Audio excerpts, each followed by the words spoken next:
So we found where we wanted to enter the building for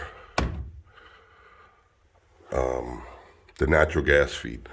This 1.5 inch main coming in, and we're able to bore this hole using this, which I believe is 2 3/8. It's a core drill. And the way you do that, in case you've never done it before, is you take a pilot like this and you drill your small hole first, and then the pilot and the core drill usually will follow it. And something to say about these drills. This one here, I think, is about 20 years old. The old saying here, they don't make them like they used to. I know guys with new ones, and this one's still outlasting. So obviously, I guess like everything else, manufacturers cut corners or whatever to save money and sell more tools.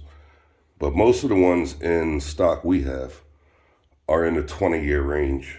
And we've bought new ones that have died in the last 3-4 years, and the 20, 25-year ones, 30-year ones haven't serviced, and they're still going.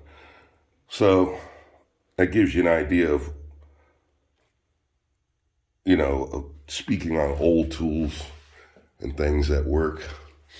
All right, so this is the entrance. Our first turn was here. And notice that we sleeved it 2-inch PVC. It's an 1.5 inch pipe.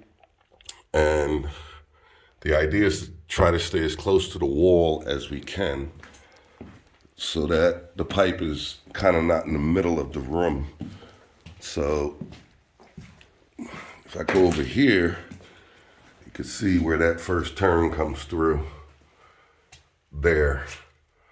And the idea is to go along this wall, and we want to go through this. The owner wanted us to keep the pipe kind of in this corner. The problem with that is this is the main beam I tell you that someone damaged years ago, and this is the load-bearing wall that you saw in the previous video from upstairs. You could even sit back and see a little bow in it because there's a lot of pressure coming down. So I drew a little mock hole here where the gas line is going to come through. Others were saying they want the hole drilled here, right there. Now the problem with that is if you look underneath it, there's a double support. Probably wouldn't happen, but I wouldn't want to be there and take a chance. My thought is all the pressure is in this double cap here. It's a 2x6 wall, in case you're wondering. So you have less load coming down on this brick wall. If you look, you see a gap in there. This wall here built, you can see how it's constructed. This was constructed by the owner to back up my previous statement that the owner knows what he's doing, and he's been doing this a long time. This goes to show you how professional this guy is. I mean, you look at the number of studs in here and look at the corner. That's a tree. He literally put a tree here, and that's how much pressure is coming down on this wall. So literally, I don't want to touch this wall. But if I were to drill through here, between the vertical studs, I'll be okay. I have a feeling if I drilled here, all that weight will come down, and probably, because you see how much material's being taken out? It's basically taking out both double plates. So I can imagine drilling in this corner. This might save you. You don't know. But I imagine taking all that wood out and then the pressure coming down, and then the drill probably seizing in there. And you probably wouldn't be able to get it out unless you jack this up again.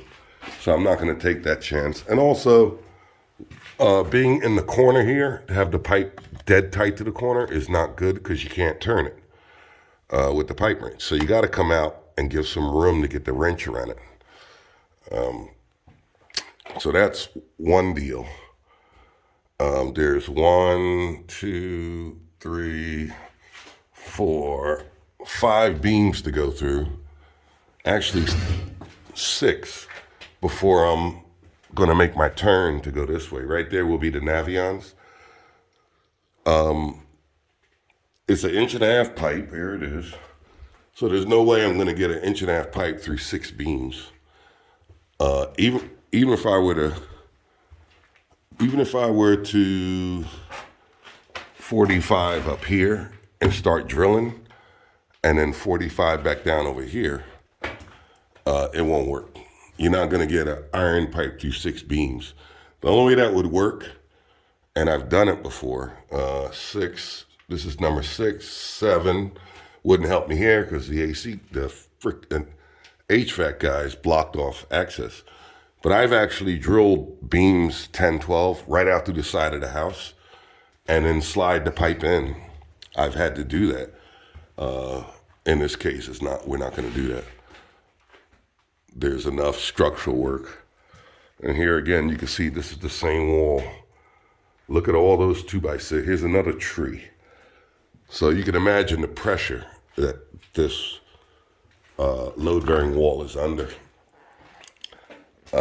Also heard that, or was told, they're going to take the floor down about 3 or 4 inches where the tub is only, so that because of the ceiling height, it's restricted, so that when you get in the tub, it'll still be a deep tub, but you'll be down in the floor.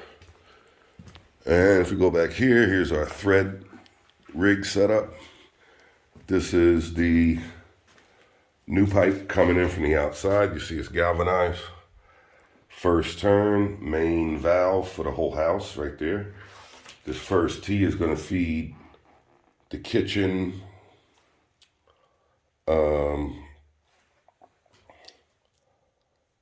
gas range. I understand it's going to be a 6-burner, not an average stove. Looked up a couple, and they range depending on how much money you're going to spend. Anywhere from 100,000 BTUs up to 200,000 BTUs. So I set the sizing for 200,000. This way they have a large range of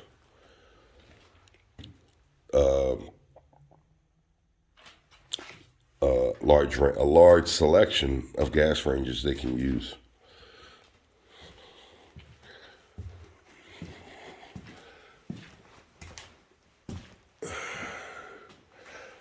All right, so I'm going to consolidate all these tools here because I don't know if I'm going to be doing gas today or not. All right, so there's the tour, catching up on videos. Today we'll see how the day rolls because I have a feeling the HVAC guys are getting ready to be read the riot act. I think that might have happened yesterday. All right, so we'll see you on the next one.